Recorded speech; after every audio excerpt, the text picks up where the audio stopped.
High বন্ধুরা, আলোর রান্নাঘরে আপনাদের সবাইকে স্বাগত। আজকে আমি ধনিয়া চিকেন রান্না করে দেখাবো।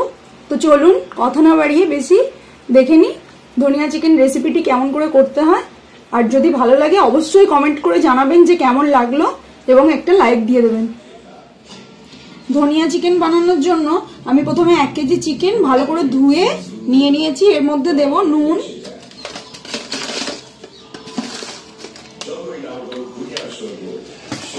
নুন 1 চামচ দিলাম। এরপর দেব হলুদ, হলুদটা অল্পই লাগবে, এতে বেশি লাগবে না। আর দেব টক দই, আমি এখানে 3 চামচ মতো টক দই নিয়ে নিলাম।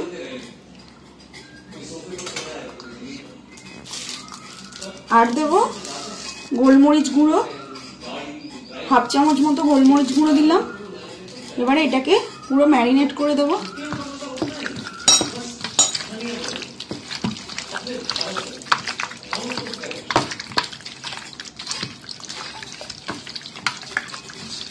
এটা ম্যারিনেট করে 1 ঘন্টা মতো রেখে দিতে হবে, তারপরে প্রসেসিং করব।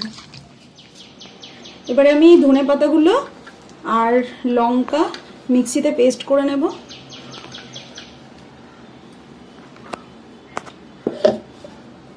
আর এর মধ্যে একটু নুন দেব।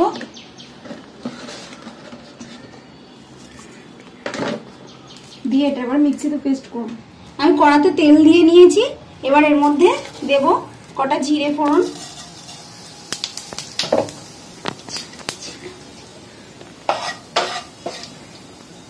এবার এর মধ্যে দেব পেঁয়াজ কুচি।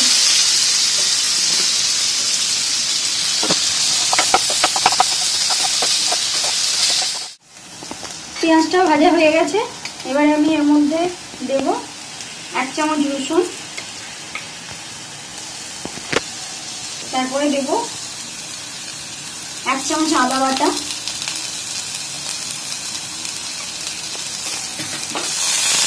এবারে এটাকে নাড়তে হবে।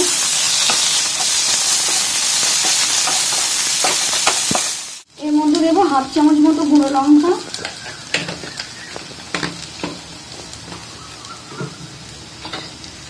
আর ধনে বাটা। আমি 2 চামচ ধনে নিয়ে ভিজিয়ে রেখে দিয়েছিলাম, সেই ধনেটা বেটে নিয়েছি, এখানে দিয়ে দিলাম।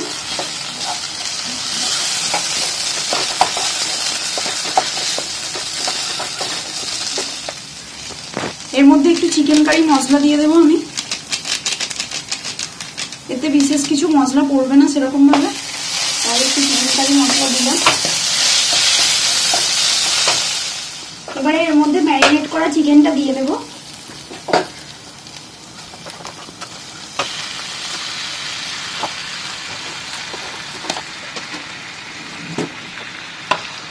এবারে এটা নাড়তে হবে খানিকক্ষণ।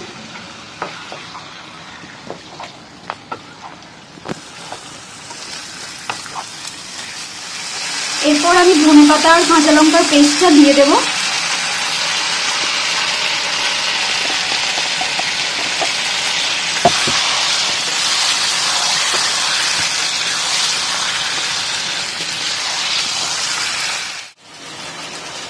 আমি এখনো কোনো রকম জল ইউজ করিনি, ওই ম্যারিনেশনের মাংস মাখাটাতেই এখনো চলছে।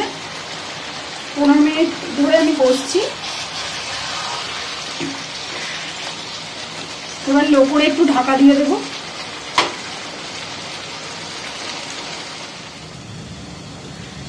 এবার আমি চিকেনের ঢাকাটা খুলবো। 15 মিনিট আমি আরো এটা ঢাকা দিয়ে রেখে দিয়েছিলাম। দেখি কষাটা কতটা হয়েছে। এইরকম হয়েছে,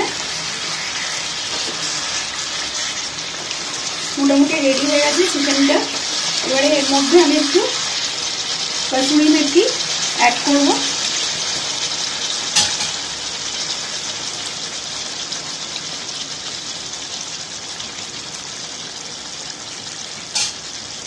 একটু কসুরি মেথি দিয়ে দিলাম। এর মধ্যে আমি কোনো গরম মশলা বা কিছু ইউজ করব না, কারণ ধনে পাতার গন্ধটা তাহলে চলে যাবে।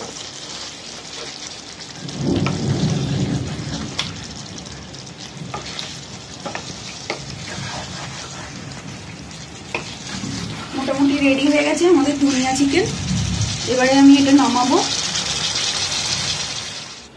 ধনিয়া চিকেনটা রেডি হয়ে গেছে। আপনারা চাইলে এইভাবে ট্রাই করতে পারেন। এটা ভাতের সাথে, রুটির সাথে, সবের সাথেই খাওয়া যায়। খুব ভালো টেস্টি খেতে হয় আর খুব অল্প মশলায় দারুণ একটা রান্না। আপনারা অবশ্যই বাড়িতে ট্রাই করবেন এবং কমেন্টে জানাবেন কেমন লাগলো। আর যদি ভালো লেগে থাকে রেসিপিটি, তাহলে অবশ্যই আমার চ্যানেলটা সাবস্ক্রাইব করে দেবেন। ধন্যবাদ।